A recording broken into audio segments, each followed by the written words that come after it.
far to abandon you in a pit of yesterday's memories. He is pulling you into a future where His mercy writes the story, not your mistakes.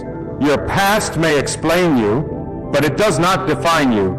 Too many people are chained not by what others have done to them, but by what they have done to themselves. They think, I failed, so I am a failure. They believe, I was broken, so I am unworthy. But God does not label you according to your flaws. God calls you according to His purpose. And His purpose is never canceled by your past.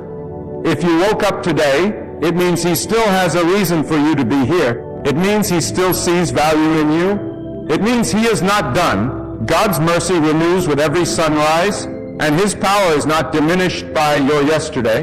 You are not the sum of your sins. You are the product of His mercy. Stop digging up graves God has already sealed. Stop rehearsing conversations you can't change. Stop letting the opinions of people hold more weight than the promise of God.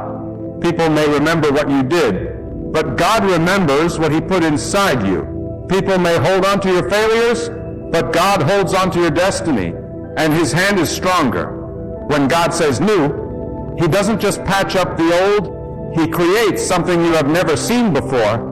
He doesn't just clean the stains, He gives you a new garment.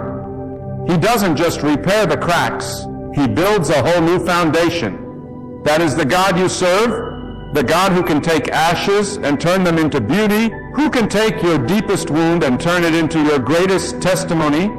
You must understand this: your past has no authority unless you hand it the power. Regret is a thief.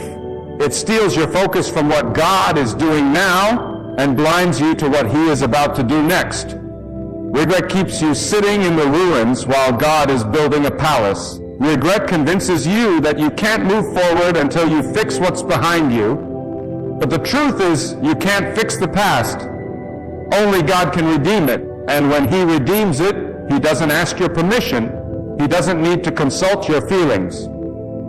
He moves because He has decided it is time. And when God decides it's time for something new, the past must bow. The enemy must flee. The chains must fall. The tears must dry. You may say, but I've lost too much. God says, I can restore it. You may say, but I've been too hurt. God says, I can heal it. You may say, but I've wasted too many years. God says, I can redeem the time.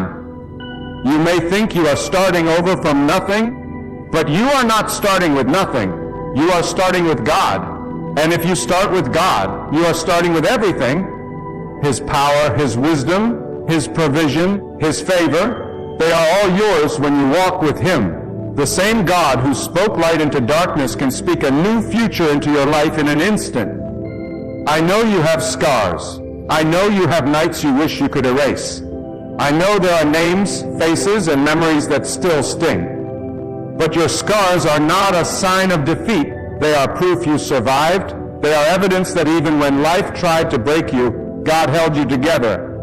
Your scars tell the enemy, you tried, but I'm still here. And if you're still here, it means there is still more for you to do. God didn't let the storm drown you because there's still a destiny ahead of you. He didn't let the fire consume you because there's still a promise waiting to unfold. You are still breathing, still standing, still hearing these words because your past is over and your future is about to begin.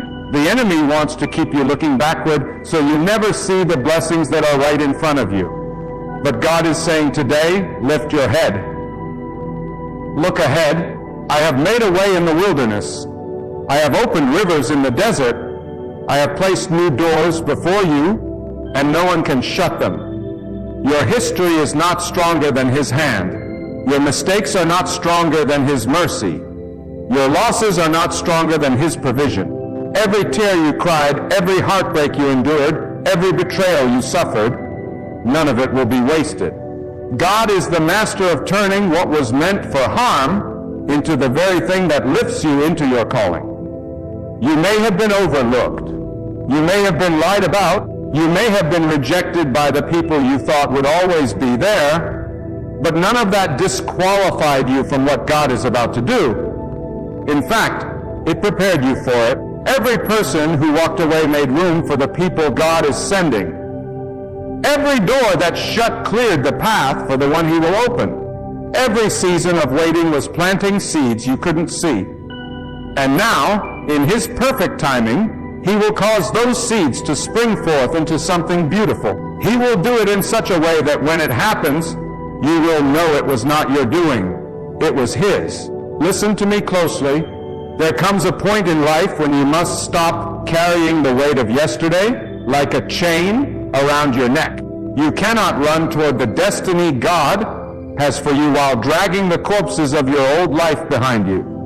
The burden will break you if you keep holding on, but God is saying, release it to me. Let me carry it. Let me bury it. Let me give you something new. You see, the human heart was not designed to live in the prison of what happened before. You were made for movement, for growth, for new beginnings. And when God steps into your story, he does not simply repair what was broken. He writes an entirely new chapter, one that would never exist if it weren't for his mercy. Some of you are standing in the ashes of what used to be, wondering why God took it away. But he did not take it to punish you, he took it to prepare you. Sometimes he must remove what you thought you couldn't live without so he can give you what you could never have imagined. If you keep clinging to the past, you will miss the beauty of the present.